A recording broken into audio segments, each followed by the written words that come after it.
Hello, hi everyone, and welcome back to another episode of our Conversation of Change series. Today we have with us Mahak Agrawal. She is an urban planner, climate science and sustainability expert, global thought leader, a LinkedIn top voice, and also a former United Nations fellow. As an environmental fellow at the Columbia University, Mahak led the research project examining the future of food systems through its demand and supply chains. She earned her first master's degree in urban planning from the School of Planning and Architecture, Delhi, India. She is also a recognized expert in the fields of climate policy, ESG reporting, and corporate carbon management, urban sustainability, and social impact.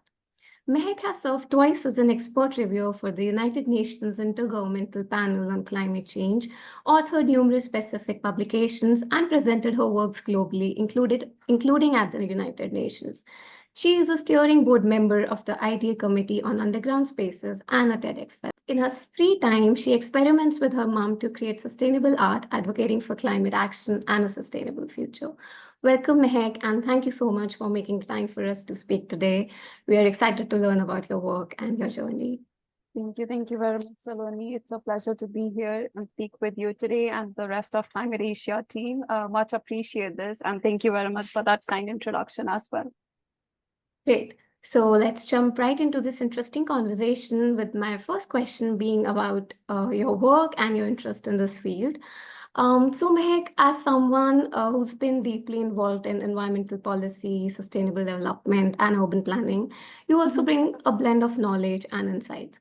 So could you tell us what initially sparked your interest in the underground urbanism and how it led you to, explore innovative solutions like utilizing the underground spaces?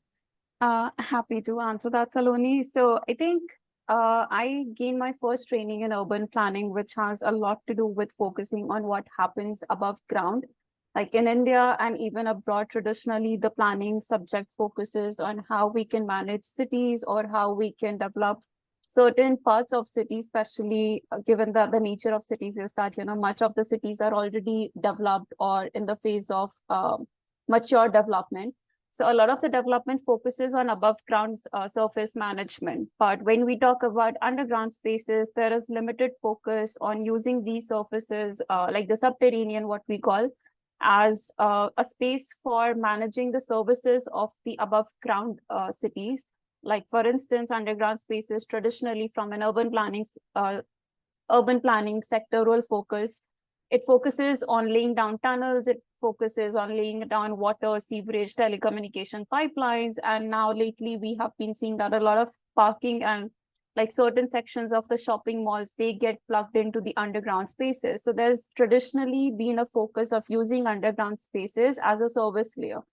When I was working with a Dutch organization called as ISOCARP, we engage with different networks and with different organizations all across the world, wherein I came across the work that ITA Committee on Underground Spaces does. And I was genuinely blown away by the work they do, because they look at underground spaces not just from the perspective of service layer, but as an innovative space where you can, either use currently abandoned spaces or somehow figure out a way in which the underground and the above ground can be integrated in a manner that they help build and manage cities which are sustainable, which are climate resilient, and help reduce the energy and resource demand.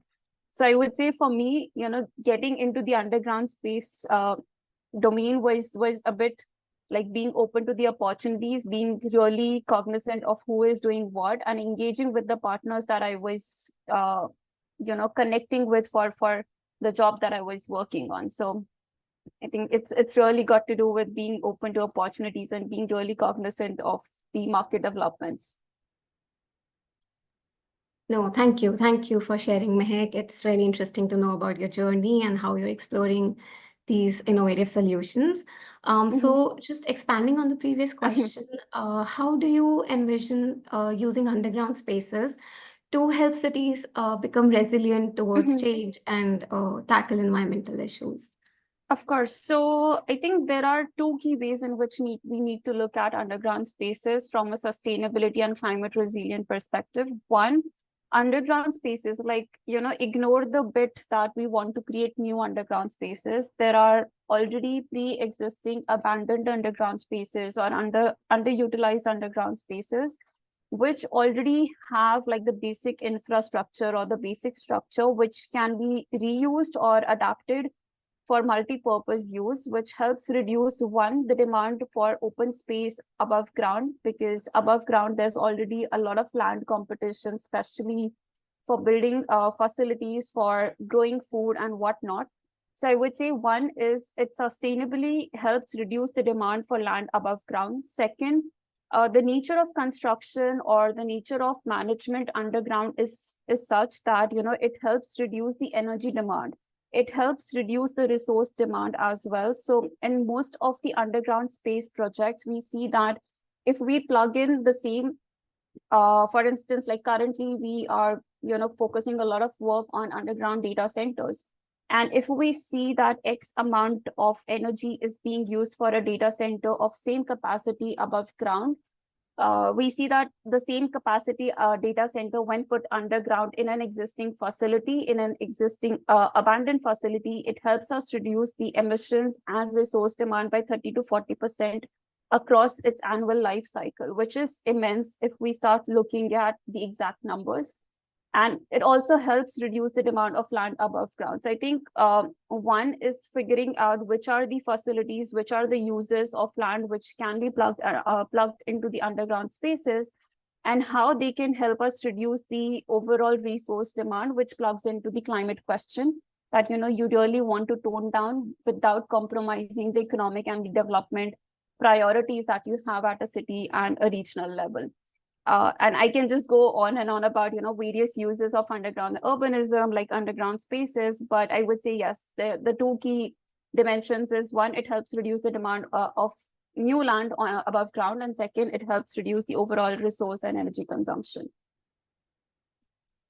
Yeah, no, thank you. Thank you so much. It's really fascinating to learn about these things because it's a fairly new topic for me. So Yes, I'm also getting to learn a lot today. I So thank I you. of course, Saloni. And I would say that you wouldn't be the only one who would say that it's a new topic. Underground urbanism, unfortunately, continues to be a very niche topic that we are trying to, promote in a more, I would say, more open communication kind of way, trying to simplify the science behind what we are doing. And that's how we are trying to say that, okay, let's just rethink how we look at underground spaces.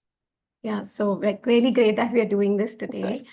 And so my next question would be that, so since you've been working in this field for quite a Mhm, long time mhm, now, and I'm sure you must have faced some challenges. mhm. So could you share a project with us and walk us through how you handle those challenges? I think in general, I would say about sustainability initiatives. So when I was working as a UN fellow, it was something that's, given, it's like a opportunity that's given to you because of the prior work that you're doing.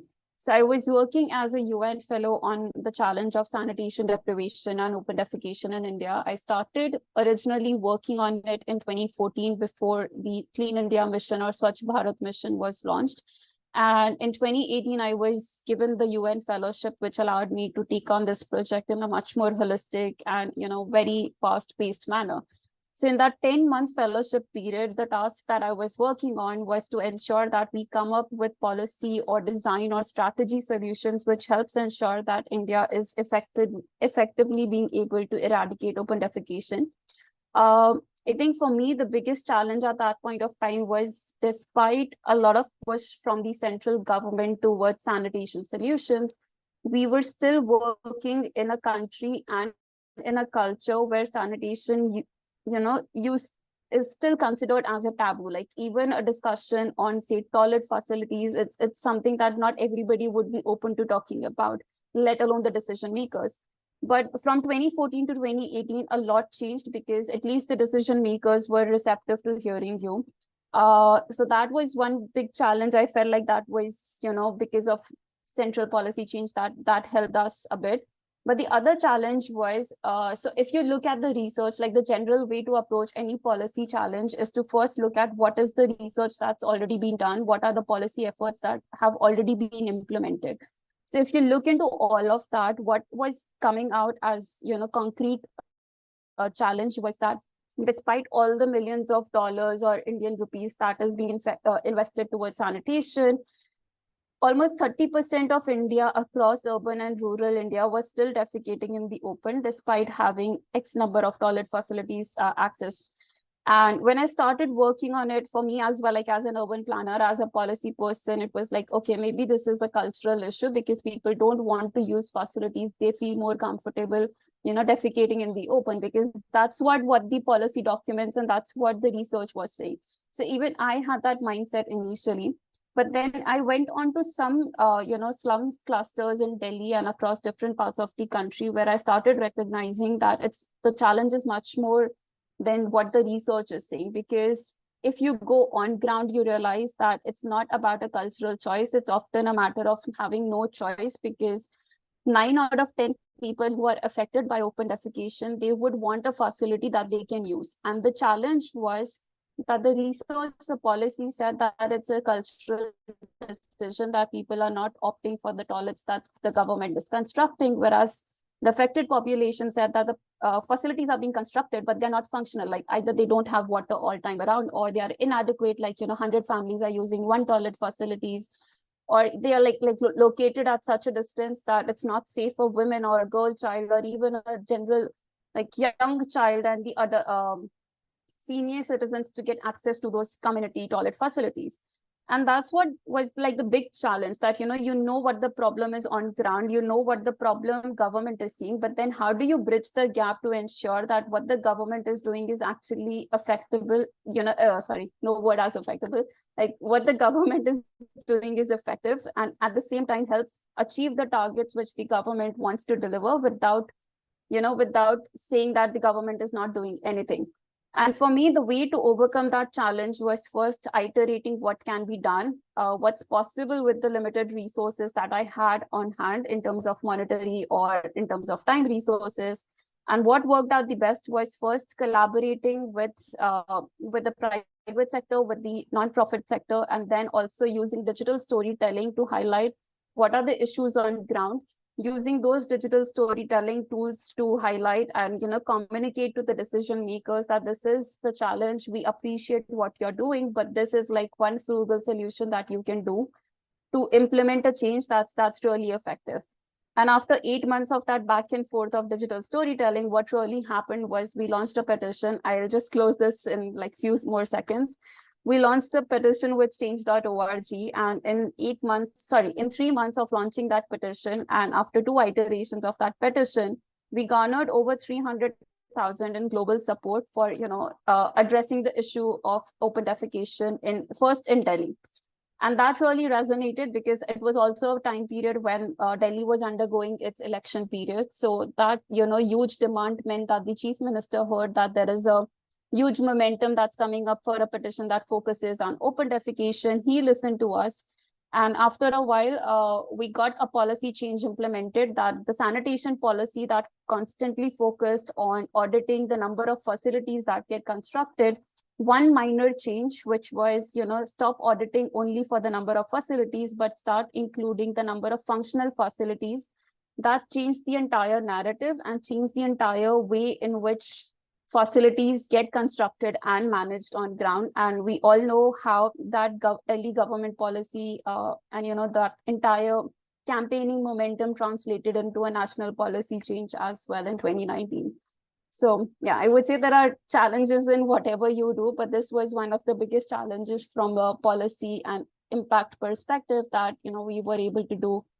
We were able to navigate through through different approaches and through different tools as well. No, right. Thank you. I totally agree on what you said about the on-ground situation, and I'm sure, clearly, it wasn't an easy task to navigate those challenges.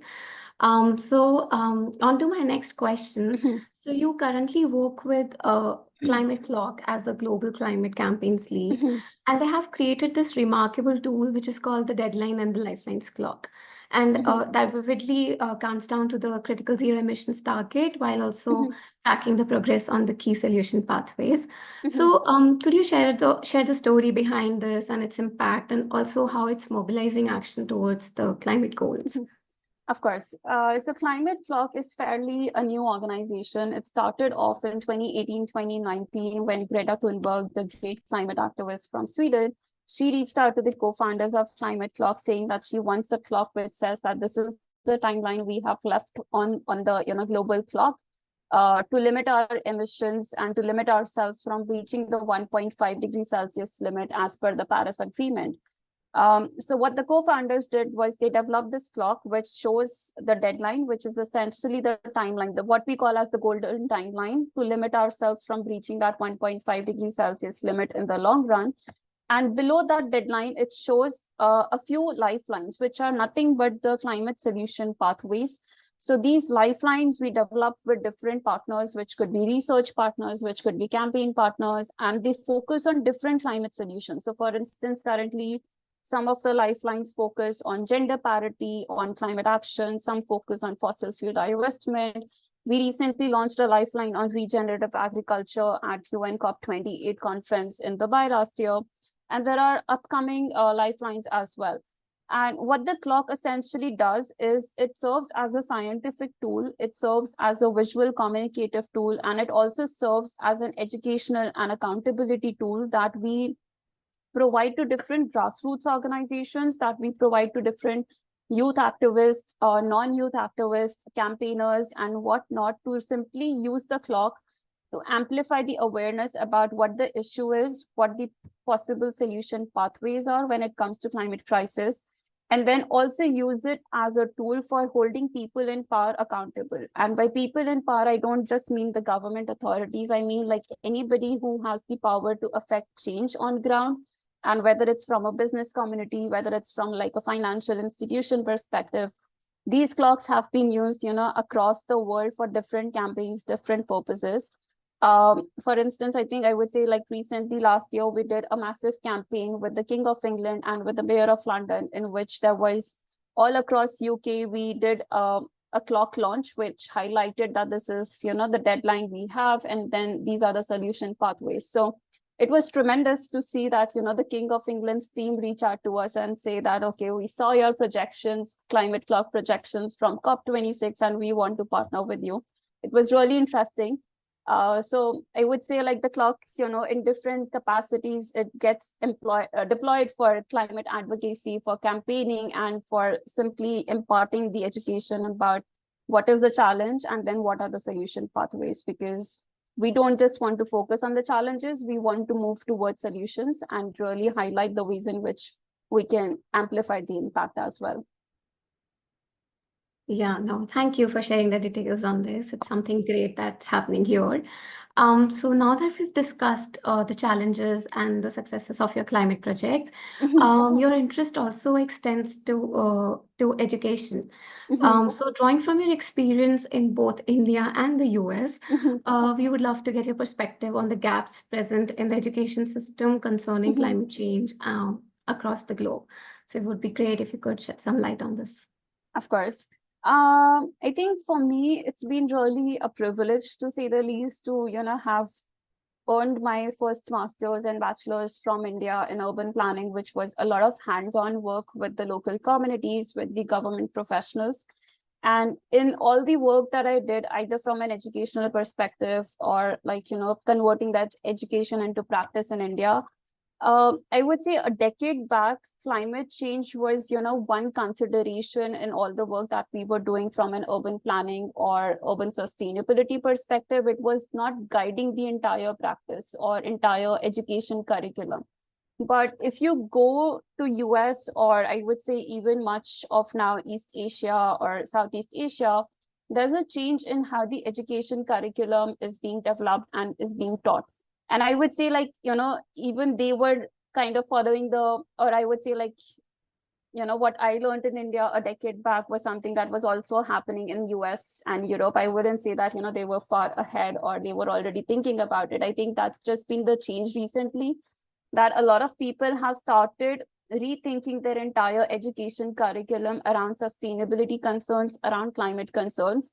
So for instance, in the US right now, there's a huge push for business schools to start thinking about climate change in their entire curriculum, which we don't see right now in India. There's, of course, IIMs and whatever business schools you talk about, they do talk about sustainability, but that's just like, one small component of their entire education curriculum.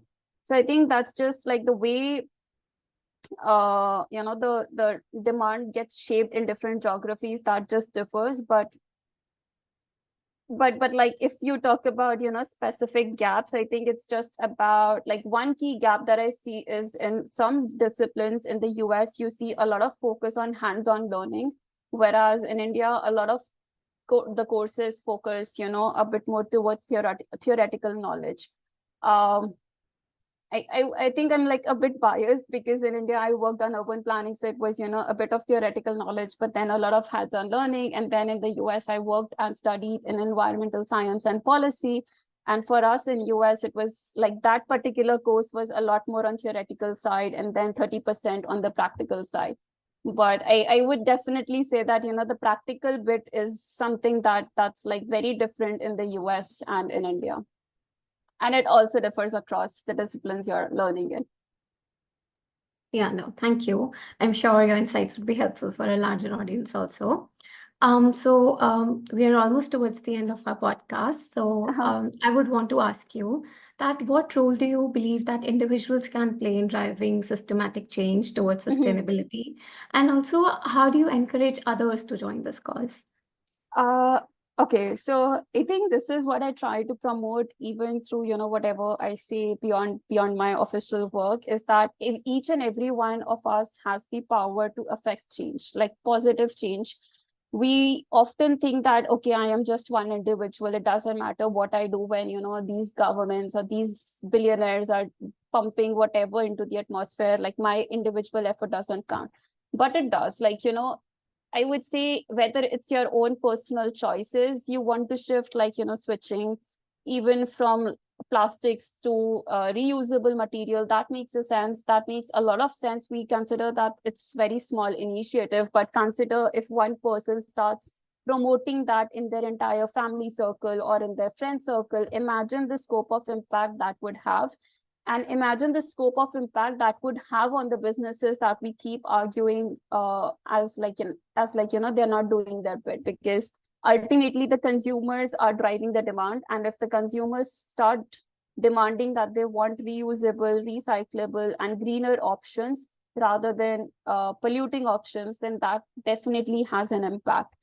And apart from saying that, individuals do have the power, I would say start thinking about simple choices or simple shifts that you can implement in your day-to-day life. Even small changes matter a lot, like switching off the lights when you're not in the room, or simply depending upon the natural ventilation, like not keeping the AC on at 18 degrees Celsius every second of the day. That matters a lot. Choosing appliances which come up with that energy efficiency certification, that matters, because it might seem like on the onset that it's a heavy investment, but if you start looking at from a long-term perspective, you start realizing that those energy saving appliances do help you save a lot from your like they're really good for your wallet, I would say. So I would say start thinking small, go big if you want to, but small changes matter a lot, and every individual matters a lot as well. And almost every week I share tips on how you can, implement those small changes in your day-to-day life, whether it's from choosing about your clothes, your daily eating habits, or even how you commute. Small changes matter, individual choices matter, and individuals matter. So please don't get discouraged. There's a lot of science out there. Start simplifying it. And if you can't simplify it, just look at, a few folks who are trying to communicate the reality, not trying to communicate the doomsday narrative to you. Yeah, no, thank you. You're absolutely right. The change starts with you first, Yes. and small changes do matter. Yes. And yes, I've seen you share some great content on your LinkedIn, so it's really helpful. Also, before we wrap up, just one question that I would want to Yes. know if you could. So according to you, what opportunities can early professionals anticipate in the field of urbanism, and what pathways are available for them to work in the space? So if we talk about urbanism, there are various ways to get involved in the practice. You can opt for career in urban design, urban planning, architecture, civil engineering. There are various ways to start working on the urban landscape. You can also work from a researcher perspective or policy professional perspective. I would say start understanding what really you want to do when you want to work on urban landscape, whether you want to get your hands dirty and start working on master planning sort of exercises, or you want to take on more educational kind of role and focus more on research kind of opportunities. That's really important. But for any early career professional, I would say don't limit yourselves. Start thinking broadly. Keep your opportunities and options open. By that, I don't mean that cast your net wide in your job search. I simply mean if you see an opportunity that doesn't make sense to you right now, but you feel that okay, this is something that I can do and I want to build my skills in, then definitely go for it, because you never know, something that's not as prominent today might become really prominent in the future. For example, I will just quickly share, like I started working in India when I was doing my master's, and in India, working alongside your education is something that's not really appreciated, and even your education system will not support you because it's a full-time work to even pursue your master's. But I started doing that, and that helped me unlock not just practicalities of implementing things while I was studying, but it also helped me connect with folks who were doing a lot of great things across the world. And that pushed me to be ahead of my peers in that early career phase. It helped me unlock opportunities beyond the traditional urban planning, and helped me venture into more about policy making, research, and whatnot. And I would definitely recommend keep your options open. Don't restrict yourselves, and focus a lot more on learning in your early career rather than earning. Like that early career bit is really brutal. It will be brutal. Don't look for comfortable jobs. Look for jobs that will make you uncomfortable, but also help you, really broaden your horizons and really make you the quality employee that you can, negotiate your skills and even your paychecks in when you're in your mid-career or later bit of your career. Thank you, Mahek. That's some great advice. And thank you so much for joining us today and sharing your insights. It was lovely to talk to you and learn more about your work. And we wish you the very best for your future. Thank you. Thank you very much, Saloni.